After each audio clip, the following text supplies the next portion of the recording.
Hello princesses! Today I'm going to be doing a quick and simple Valentine's Day makeup look. This makeup look was done using a few new products from Yesstyle, so if you would like to see how I achieved this look, then please just keep watching. Okay, so I'm going to be starting out with a bit of primer because I feel like my skin has been like a little bit lifeless. It is like the middle of the afternoon here as well, and so when my skincare isn't quite as new, my skin does look a little bit more, or a little bit less dewy, a little bit more dull. So I'm using a little bit of the Back to Baby Glow Beam from Stylenanda, and I'm just going to put this on like my cheekbones and a little bit on my nose, and I'm just going to give that a quick little rub into the skin because I don't want it to be moving around when I'm doing my foundation. And then we look just that little bit more dewy. I can bring a little bit of that down onto my cheek as well. Then I'm going to be using a cushion. This one is from CLIO and it is the Kill Cover Glow Fitting Cushion, and I have mine in the shade 2.5 BY Ivory. Comes with its own really cute little puff, and it is just a regular cushion. So I'm going to pat that onto my skin really lightly. It is super rainy here today, so I hope you guys can't hear the rain noises too badly. I have been trying out a little lapel microphone recently to try and get a little bit better sound quality, but I feel like it's still really average sound quality, which is unfortunate.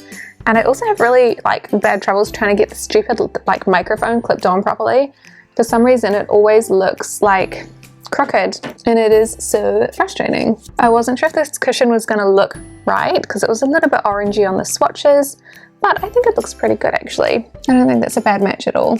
Usually I would go for something that is called Ivory, so I guess that worked out well. And here's how the cushion is looking. I think that it does a really good job. It has a really nice glowy finish, and the color actually looks quite nice as well. It gives a really nice medium coverage, so I feel like some of the biggest scars like down here on my chin and around my face at the moment, around my mouth at the moment, are looking okay. Like they're covered enough that there's some coverage, but it's not like invisible. But I'm actually okay with that because I think that for me personally, I don't mind having a few scars or a few acne spots showing through. That doesn't bother me at all. So I am not going to go in and conceal afterwards, but you can conceal afterwards if you want to, of course. So I'm going to go in with my powder now, which is the Hourglass powder. I'm still trying to finish this mini. It is the translucent setting powder, something to do with veils. And I'm going to focus that around my eyes, and my nose, chin, and forehead. So I want my eyes to be nice and set because we are going to be doing some eyeshadow today. But then I also really want my T-zone to be set nicely. I think that even when I have a setting powder on, the base is still looking nice and glowy, and of course it definitely helps when I have the extra glowy primer underneath as well. I'm going to go around and set the rest of my face lightly as well because I do not like it when my hair sticks to my face.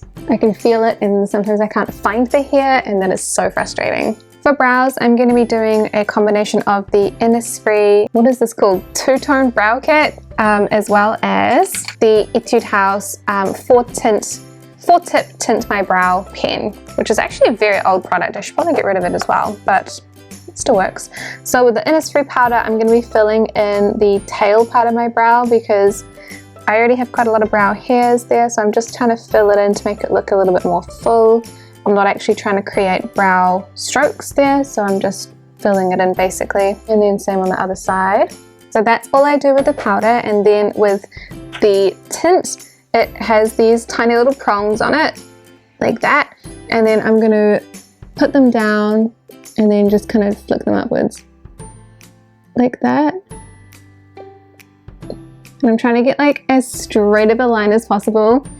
It came out mildly straight this time, but it's not bad. So it just kind of makes the bottom part look a little bit more full because they are slightly more sparse around here. And so those will be the brows for today. Then I'm going to be going in with this eyeshadow palette from MACQUEEN. I haven't tried very many MACQUEEN products, but this is the 1001 Tone on Tone shadow palette in Pro 9 Brown Mood.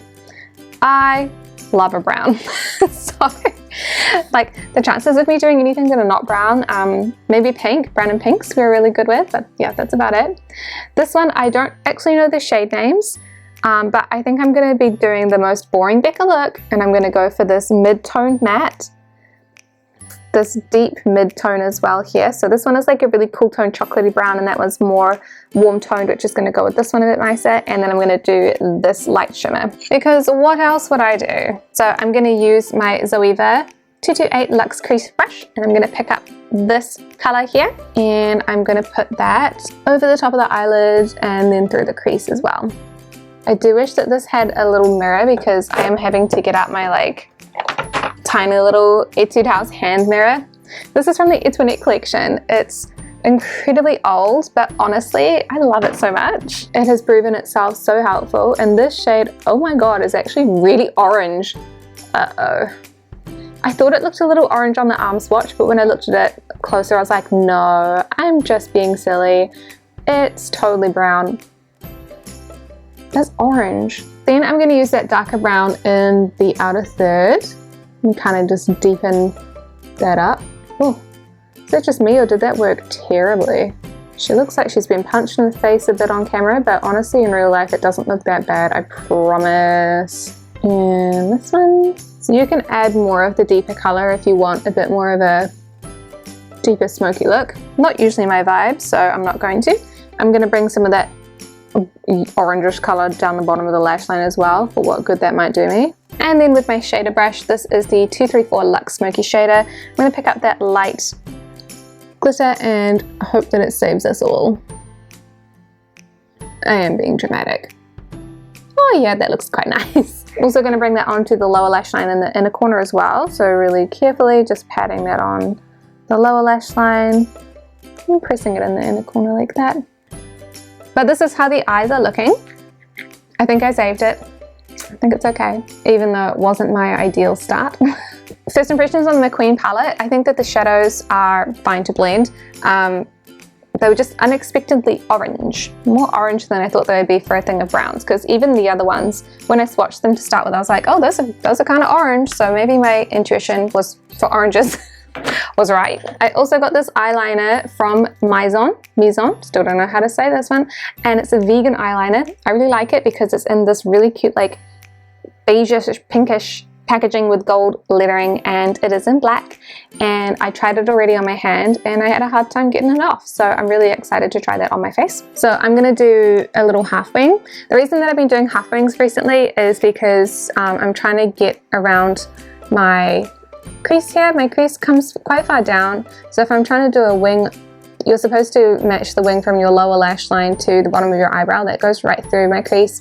I don't like that very much. I think that it looks better if I don't do that, because I cannot be bothered with all of the like lining over your crease and then making a bat wing and whatever. I just like to do like a more dipped down wing. And I just think that it looks nice when I have a little bit more of an open space. I already have a lot of eyelashes as well, so I don't really need to darken up that much for my own personal tastes. So that is why I've been doing like a half wing. So I start by lining really closely to my lash line here. And then to do the actual wing itself, I'm going to tilt the mirror back and bring my face back downwards. And I'm going to imagine where I want that line to go. So I want it to go underneath that crease, but still up towards that eyebrow. And then I've got like this little disjointed wing. I'm going to bring it in, trying not to hit that crease again. Like that. And then fill it in. And then I'm trying to connect this to the rest of the line. So the line is really small, so I'm just building it up here. And then I get a nice shape.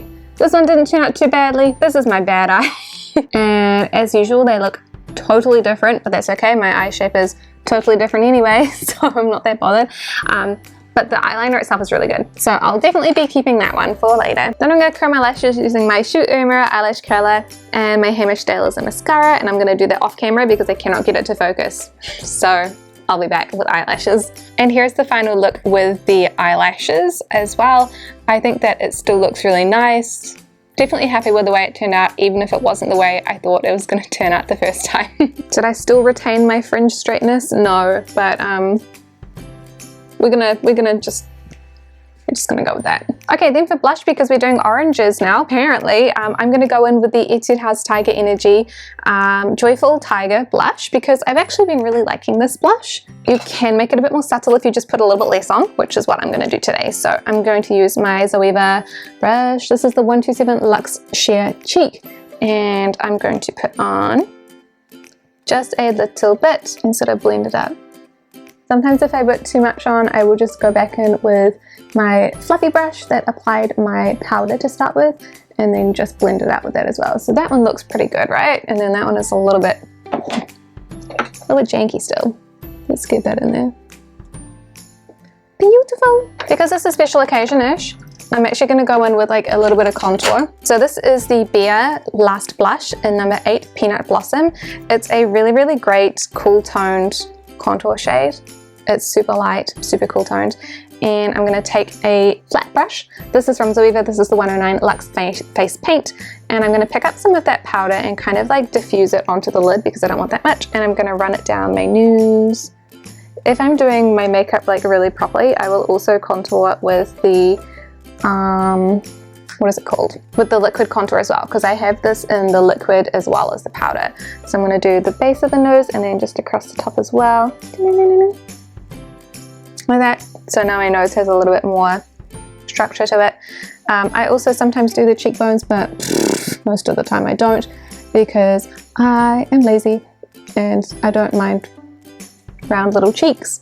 But I do find that sometimes when I've got foundations on, I can lose, just definition in my nose, and it's nice to bring the definition back. This is a really great contour if you have fairer skin though, because it is so light. You can build it up really, really nicely without feeling like you have got too much going on. On this side of my face, because I have a birthmark, I don't do that much contouring because they're like, as it already kind of contours my face. And I haven't, you know, like, I haven't blurred it out using concealer. So I'm just going to do a really basic little bit there. And that is about it. I'm going to put on some highlighter also because I did the contouring, so I want to bring a little bit more light back in. This one is from Innisfree and it's actually kind of pinkish, but I kind of like it still. This is the Cherry Blossom Luminizer, and I'm going to use a MACQUEEN brush. This is a mini tapered brush. I really like the shine that this gives. It's not too shiny. And then last but not least, we have lips, and we have a new product from me. This is from WAKEMAKE, I think. Yeah, this is the Vitamin Watery Talk Tinted Lip Balm. Why did Talk Tinted get me going so bad there? And this is in the shade number 2, Glowing Red, which I think is a cute color for Valentine's Day. Doesn't really go with the eyeshadow because the eyeshadow is now orange, and so is the blush, but that's okay. The lip tint itself is a beautiful color. It's very sheer, and it is like really nice on the lips. It makes my lips look very moisturized, and it's a balm, so I'm not super worried if I'm wearing a mask or if I was going to dinner, because if it wears off, you can just put a little bit more on, and you can kind of smudge it while you're like eating as well to kind of like make it a little bit less blown out in the center. You know, like when you eat something and like the center gets totally erased and the rest is still there and it looks so awkward. Doesn't happen with that because it's a balm, so it is nice. But this is the finished look for the Valentine's Day makeup. I hope you guys enjoyed watching me put this on. Thank you so much for watching, and I'll see you in the next video. Bye!